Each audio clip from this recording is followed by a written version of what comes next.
ॐ शुक्लाम्बरधरं विष्णुं शशिवर्णं चतुर्भुजं प्रसन्नवदनं ध्यायेत् सर्वविघ्नोपशान्तये। व्यासं वसिष्ठनप्तारं शक्तेः पौत्रमकल्मषं पराशरात्मजं वन्दे सुखतातं तपोनिधिं। व्यासाय विष्णुरूपाय व्यासरूपाय विष्णवे नमो वै ब्रह्मनिधये वासिष्ठाय नमो नमः। अविकाराय शुद्धाय नित्याय परमात्मने सदैकरूपरूपाय विष्णवे सर्वजिष्णवे यस्य स्मरणमात्रेण जन्म संसारबन्धनात् विमुच्यते। नमस्तस्मै विष्णवे प्रभविष्णवे। ॐ नमो विष्णवे प्रभविष्णवे। श्रीवैशम्पायन उवाच श्रुत्वा धर्मानशेषेण पावनानि च सर्वशः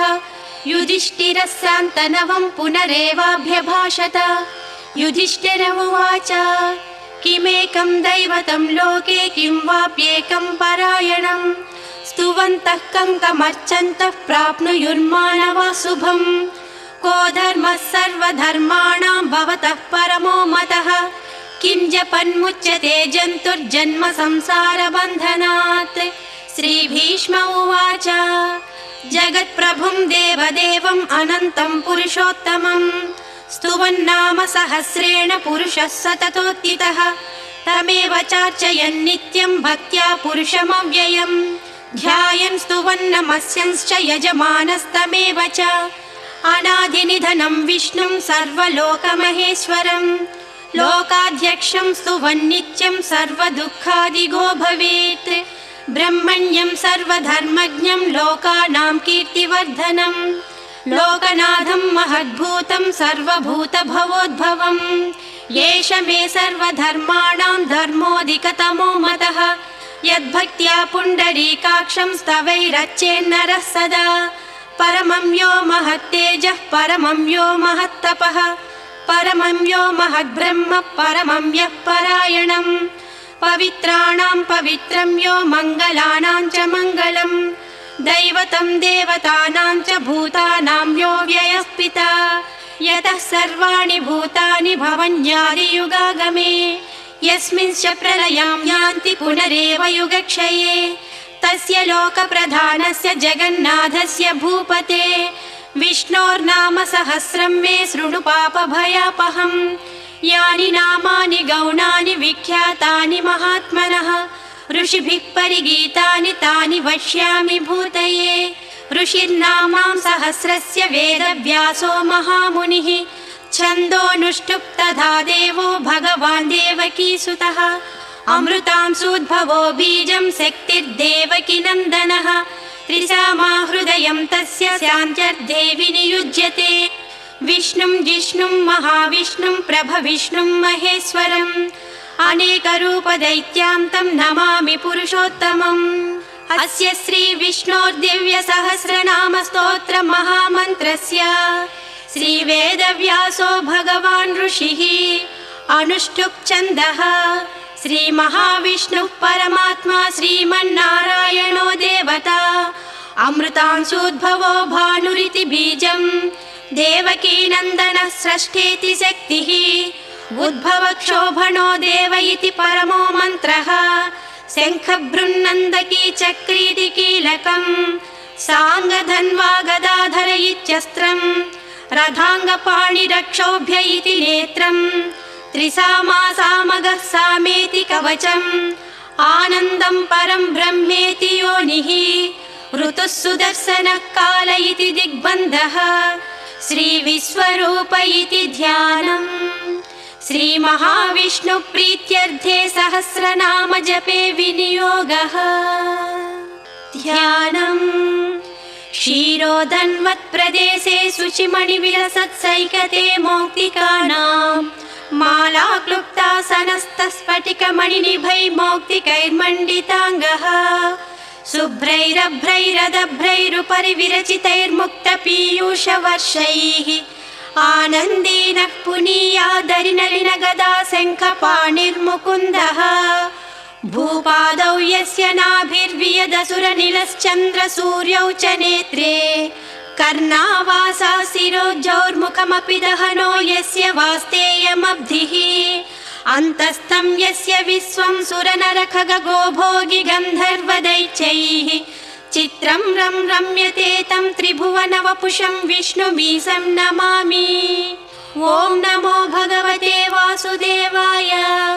शान्ताकारं भुजगशयनं पद्मनाभं सुरेशं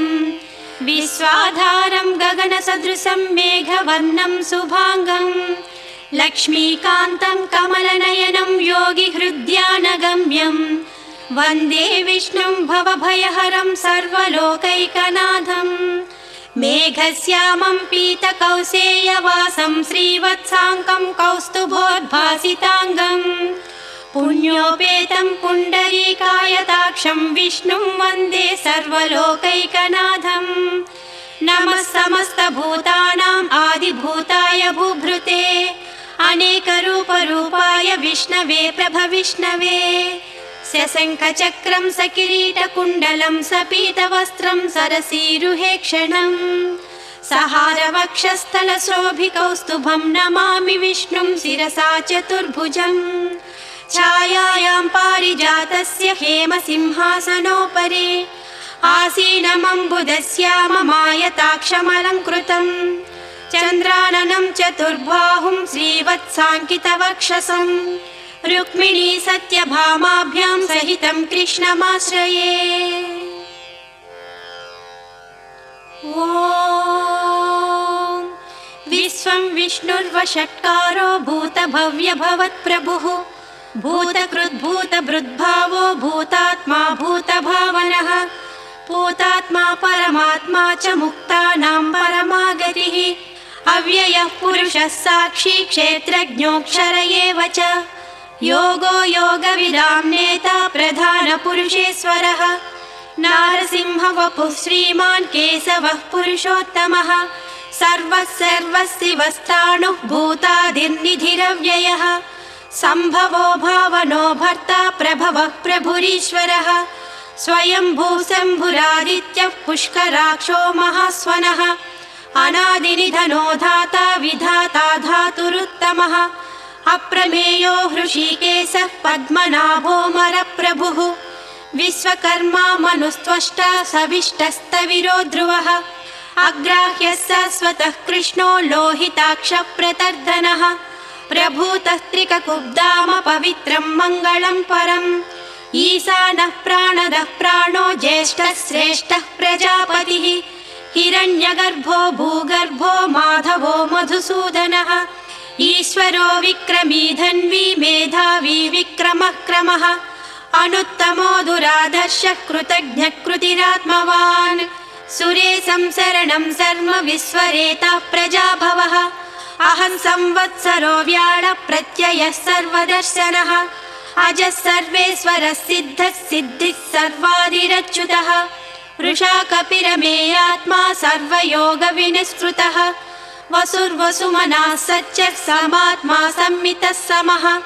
अमोघः पुण्डरीकाक्षो वृषकर्मा वृषाकृतिः रुद्रो बहुशिरा बभ्रुः विश्वयोनिः शुचिश्रवाः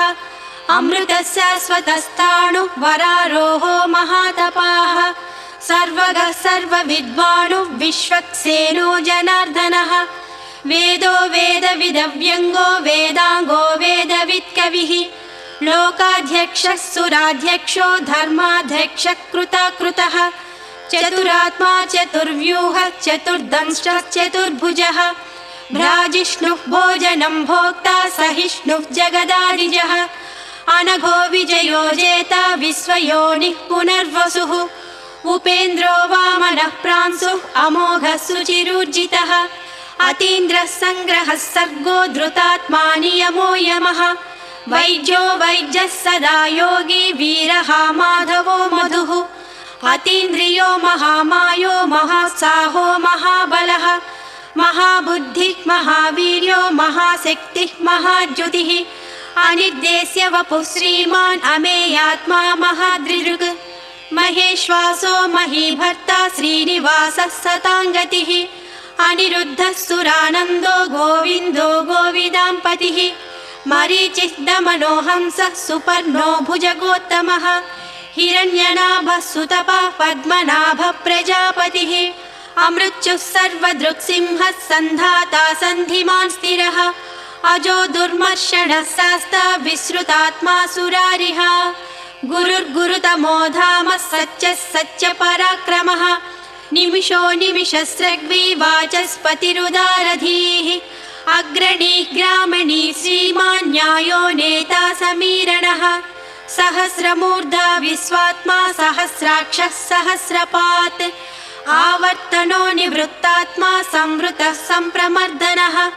अहः संवर्तको वह्निः अनिलो धरणीधरः सुप्रसादः प्रसन्नात्मा विश्वदृग्विश्वभुग्विभुः सत्कर्ता सत्कृतः साधुः जह्नुर्नारायणो नरः असंख्येयो प्रमेयात्मा विशिष्टः शिष्टकृच्छुचिः सिद्धार्थः सिद्धसङ्कल्पः सिद्धदः सिद्धिसाधनः वृषा हि वृषभो विष्णुः वृषपर्वा वृषोधरः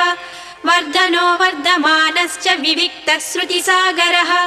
सुभुजो दुर्धरो वाग्मी महेन्द्रो वसुधो वसुः नैकरूपो बृहद्रूपः सिपिविष्टः प्रकाशनः ओजस्तेजो ज्योतिधरः प्रकाशात्मा प्रतापनः रुद्धस्पष्टाक्षरो मन्त्रः चन्द्रांशुर्भास्करद्युतिः अमृतांशोद्भवो भानुस्य स बिन्दुः सुरेश्वरः औषधं जगतः सेतुः सत्यधर्मपराक्रमः भूतभव्यभवन्नाथः पवनः पावनो नलः कामः कामकृत्कान्तः कामः कामप्रदः प्रभुः युगादिकृज्जुगावर्तो नैकमायो महासेनः अदृश्यो व्यक्तरूपश्च सहस्रजिदनन्तजित् इष्टो विशिष्टः शिष्टेष्टः शिखण्डी नहुषो वृषः क्रोधः क्रोधकृत्कर्ता विश्वबाहुः महीधरः अच्युतः प्रथितः प्राणः प्राणदो वासवानुजः अपान्निधिरधिष्ठानमप्रमत्तः प्रतिष्ठितः स्कन्दः स्कन्दधरो दुर्यो वरदो वायुवाहनः वासुदेवो बृहद्भानुः आदिदेवः पुरन्दरः अशोकस्तारणस्तारः सूरः सौरिर्जनेश्वरः अनुकूलस्य तावर्तः पद्मी पद्मनिभेक्षणः पद्मनाभो रवीन्द्राक्षः पद्मगर्भः शरीरभृत् महद्धिः रुद्धो वृद्धात्मा महाक्षो गरुडध्वजः अतुलः शरभो भीमः समयज्ञो हविर्हरिः सर्वलक्षणलक्ष्मण्यो लक्ष्मीवान् समितिञ्जयः विक्षरो रोहितो मार्गो हेतुर्दामोदरः सहः महीधरो महाभागो वेगवानमितासनः उद्भवक्षोभणो देवः श्रीगर्भः परमेश्वरः करणं कारणं कर्ता विकर्ता गहनो गुहः व्यवसायो व्यवस्थानः संस्थानस्थानदो ध्रुवः परद्धिः परमस्पष्टः तुष्टः पुष्टः सुभेक्षणः रामो विरामो विरजो मार्गो नेयो नयोनयः वीरः शक्तिमतां श्रेष्ठो धर्मो धर्मविदुत्तमः वैकुण्ठः पुरुषः प्राणः प्राणदः प्रणवप्रदुः हिरण्यगर्भः शत्रुघ्नो व्याप्तो वायुरधोक्षजः ऋतुः सुदर्शनः कालः परमेष्टि परिग्रहः उग्रः संवत्सरो दक्षो विश्रामो विश्वदक्षिणः विस्तारस्तावरस्ताणुः प्रमाणं बीजमव्ययम् अर्धोनर्धो महाकोशो महाभोगो महाधनः अनिर्विण्णस्तविष्टो भूर्धर्मयूपो महामखः नक्षत्रनेमिर्नक्षत्री क्षमक्षामः समीहनः यज्ञयुज्यो महेज्यश्च क्रतुः सत्रं सताङ्गतिः सर्वदर्शी विमुक्तात्मा सर्वज्ञो ज्ञानमुत्तमम् सुव्रतः सुमुखः सूक्ष्मः सुघोषः सुखदः सुहृत् मनोहरो जितक्रोधो वीरबाहुर्विदारणः स्वापनः स्ववसो व्यापी नैकात्मा नैककर्मकृत् वत्सरो वत्सलो वत्सी रत्नगर्भो धनेश्वरः धर्मगुब्धर्मकृद्धर्मी सदसत्क्षरमक्षरम् अविज्ञाता सहस्रांशुः विधाता कृतलक्षणः गभस्तिनेमिः सत्त्वस्थः सिंहो भूतमहेश्वरः आदिदेवो महादेवो देवेशो देवभृद्गुरुः उत्तरो गोचरो गोपतिर्गोप्ता ज्ञानगम्यः पुरातनः शरीरभूतभृद्भोक्ता कपीन्द्रो भूरि दक्षिणः सोमपोऽमृतपः सोमः पुरजित्पुरुषोत्तमः विनयो जयः सत्यसन्धो दासार्हः सात्वतां पतिः जीवो विनयिता साक्षी मुकुन्दोमितविक्रमः अम्भोनिधिरनन्तात्मा महोदधिशयोऽन्तकः अजो महार्हः स्वाभाव्यो जितामित्रः प्रमोदनः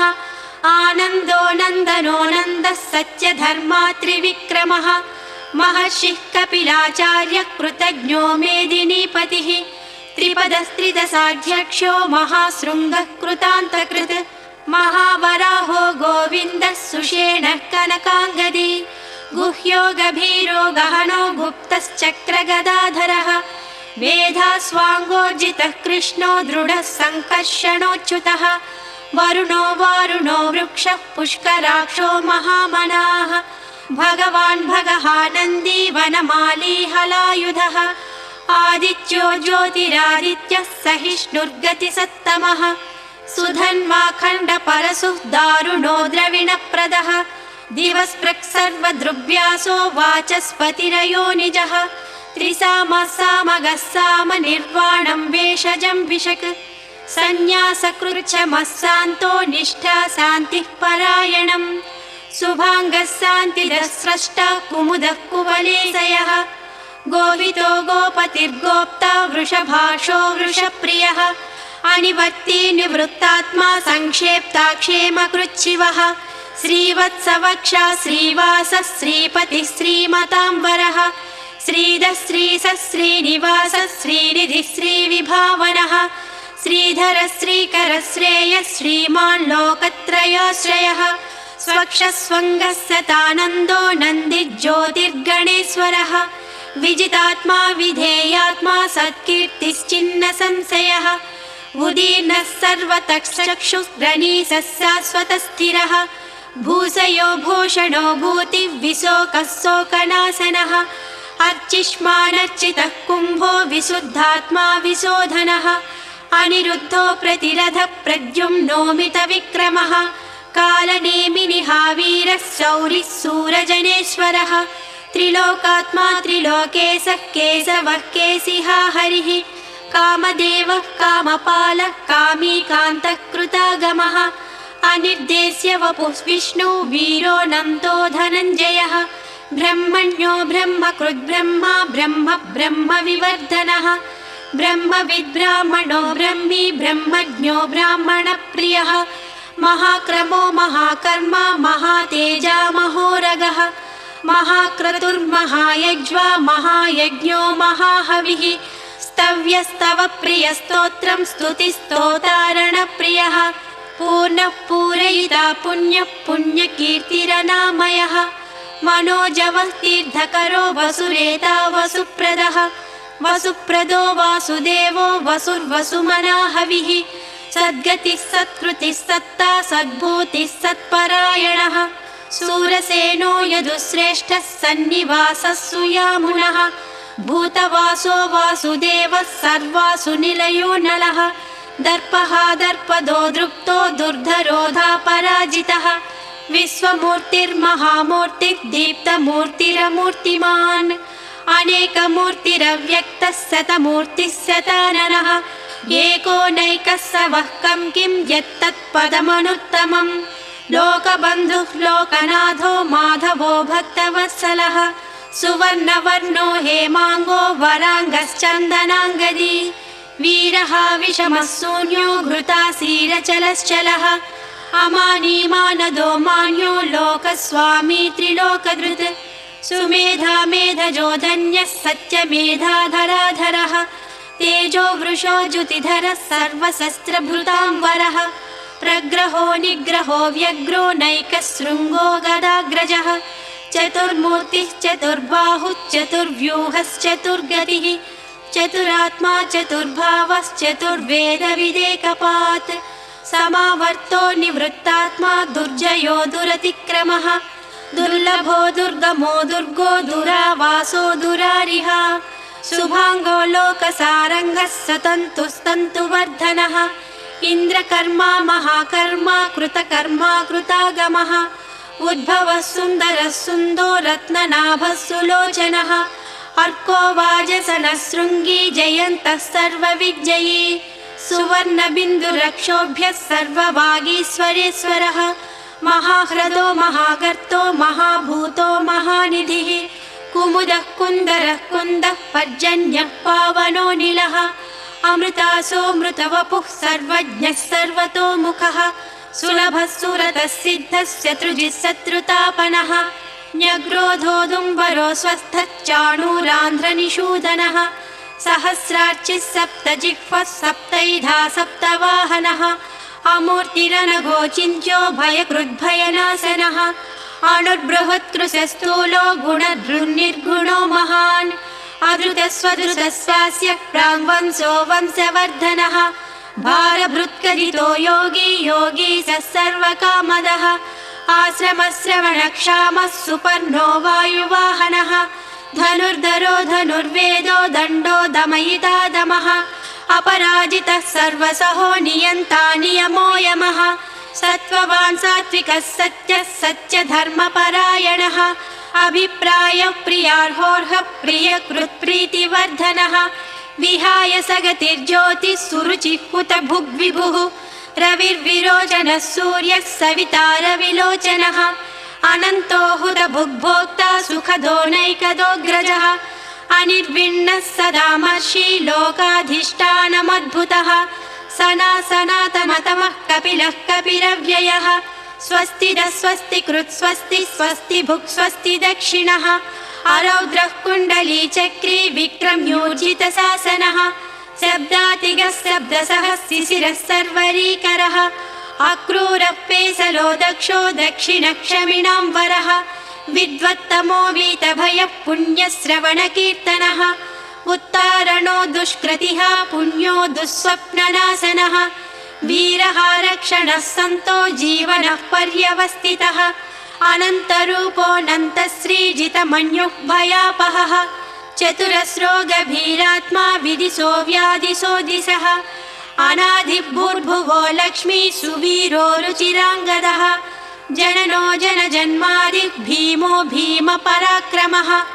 आधारनिलयो धाता पुष्पहासः प्रजागरः ऊर्ध्वगः सत्पथाचारः प्राणदः प्रणवपणः प्रमाणं प्राणनिलयः प्राणभृत् प्राणजीवनः तत्त्वं तत्त्वविदेकात्मा जन्म मृत्युजरातिगः भूर्भुवः स्वस्तरुस्तारः सविता प्रपितामहः यज्ञो यज्ञपतिर्यज्वा यज्ञाङ्गो यज्ञवाहनः यज्ञभृत् यज्ञकृत् यज्ञी यज्ञभुक् यज्ञसाधनः यज्ञान्तकृत् यज्ञगुह्यमन्नमन्नादयेव च आत्मयोनिः स्वयं जातो वैखानः सामगायनः देवकीनन्दनः स्रष्टा क्षितीशः पापनाशनः शङ्खबृन्नन्दकी चक्री साङ्गधन्वा गदाधरः रथाङ्गपाणिरक्षोभ्यः सर्वप्रहरणायुधः सर्वप्रहरणायुध ॐ नमः इति वनमाली गदी साङ्गी शङ्खी चक्री च नन्दकी श्रीमन्नारायणो विष्णुः वासुदेवोऽभिरक्षतु वनमाली गदी साङ्गी शङ्खी चक्री च नन्दकी श्रीमन्नारायणो विष्णुः वासुदेवोऽभिरक्षतु वनमाली गदी साङ्गी शङ्खी चक्री च नन्दकी श्रीमन्नारायणो विष्णुः वासुदेवोऽभिरक्षतु फलश्रुतिः इतीदं कीर्तनीयस्य केशवस्य महात्मनः नाम्नां सहस्रं दिव्यानाम् अशेषेण प्रकीर्तितम् य इदं शृणुयान्नित्यं यश्चापि परिकीर्तयेत् नाशुभं प्राप्नुयात् किञ्चित् सोमुत्रेह च मानवः वेदान्तगो ब्राह्मणः स्यात् क्षत्रियो विजयी भवेत् वैश्यो धनसमृद्धः स्यात् शूद्रः सुखमवाप्नुयात् धर्मार्थी प्राप्नुयात् धर्ममर्थार्थी चार्धमाप्नुयात् कामानवाप्नुयात् कामी प्रजार्थी चाप्नुयात् प्रजाम् भक्तिमान्यः सदोत्थाय शुचिः सद्गतमानसः सहस्रं वासुदेवस्य नाम्नामेतत् प्रकीर्तयेत् यशः प्राप्नोति विपुलं याति प्राधान्यमेव च अचलां श्रियमाप्नोति श्रेयः प्राप्नोत्यनुत्तमम् न भयं क्वचिदाप्नोति वीर्यं तेजश्च विन्दति भवत्यरोगो द्युतिमान् बलरूपगुणान्वितः रोगार्तो मुच्यते रोगात् बद्धो मुच्येत बन्धनात् भयान्मुच्येत भीतस्तु मुच्येतापन्न आपदः दुर्गाण्यतितरत्यासु पुरुषः पुरुषोत्तमम् स्तुवन्नाम सहस्रेण नित्यं भक्तिसमन्वितः वासुदेवाश्रयो मर्त्यो वासुदेवपरायणः सर्वपापविशुद्धात्मा याति ब्रह्म सनातनम् न वासुदेव भक्तानां न शुभं विद्यते क्वचित् जन्म मृत्युजरा व्याधि भयं नैवोपजायते इमं स्तवमधीयानः श्रद्धा भक्तिसमन्वितः युज्येतात्मसुखक्षान्ति श्रीधृतिस्मृतिकीर्तिभिः न क्रोधो न च मात्सर्यं न लोभो नाशुभामतिः भवन्ति कृतपुण्यानां भक्तानां पुरुषोत्तमे जौसचन्द्रार्कनक्षत्राखं दिशो भूर्महोदधिः वासुदेवस्य वीर्येण विधृतानि महात्मनः ससुरासुरगन्धर्वं सयक्षोरगराक्षसम् जगद्वसे वर्ततेदं कृष्णस्य सचराचरम् इन्द्रियाणि मनोबुद्धिः सत्यं तेजो बलं धृतिः वासुदेवात्मकान्याहुः क्षेत्रं क्षेत्रज्ञ एव च सर्वागमानामाचारः प्रथमं परिकल्पते आचारप्रभवो धर्मो धर्मस्य प्रभुरच्युतः ऋषयः पितरो देवा महाभूतानि धातवः जङ्गमाजङ्गमं चेदं जगन्नारायणोद्भवम् योगो ज्ञानं तथा साङ्ख्यं विद्या शिल्पादिकर्म च वेदशास्त्राणि विज्ञानम् एतत् सर्वं जनार्दनात् एको विष्णुः महद्भूतं पृथग्भूतान्यनेकशः त्रिलोकान् व्याप्य भूतात्मा भुङ्क्ते विश्वभुगव्ययः इमं स्तवं भगवतो विष्णो व्यासेन कीर्तितम् पठेद्य इच्छेत् पुरुषः श्रेयः प्राप्तुं सुखानि च विश्वेश्वरमजं देवं जगतः प्रभुमव्ययम् भजन्ति ये पुष्कराक्षं न ते यान्ति पराभवम् न ते यान्ति पराभवम् वो नम इति अर्जुन उवाच पद्मपत्र विशालाक्ष पद्मनाभसुरोत्तम भक्तानामनुरक्तानां त्राता भव जनार्दन श्रीभगवानुवाच यो मां नाम सहस्रेण स्तोतुमिच्छति पाण्डव सोऽहमेकेन श्लोकेन स्तुत एव न संशयः ॐ नम इति व्यास उवाच वासनाद्वासुदेवस्य वासितं भुवनत्रयम् सर्वभूतनिवासोऽसि वासुदेव नमोऽस्तु ते वासुदेव नमोऽस्तु ते ॐ नम इति पार्वत्युवाच केनोपायेन लघुना विष्णोर्नाम सहस्रकम् पठ्यते पण्डितैर्नित्यं श्रोतुमिच्छाम्यहं प्रभो ईश्वर उवाच श्रीराम राम रामेति रमे रामे मनोरमे सहस्रनाम तत्तुल्यं राम नाम वरानने श्रीराम राम रामेति रमे रामे मनोरमे सहस्रनाम तत्तुल्यं राम नाम वरानने श्रीराम राम रामेति रमे रामे मनोरमे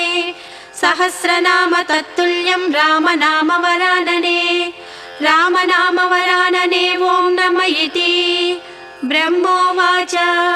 नमोऽस्त्वनन्ताय सहस्रमूर्तये सहस्रपादाक्षि शिरोरुबाहवे सहस्रनाम्ने पुरुषाय शाश्वते सहस्रकोटियुगधारिणे नमः सहस्रकोटियुगधारिण ॐ नम इति सञ्जय उवाच यत्र योगेश्वरः कृष्णो यत्र पार्थो धनुर्धरः तत्र श्रीर्विजयो भूतिः ध्रुवा नीतिर्मतिर्मम श्रीभगवानुवाच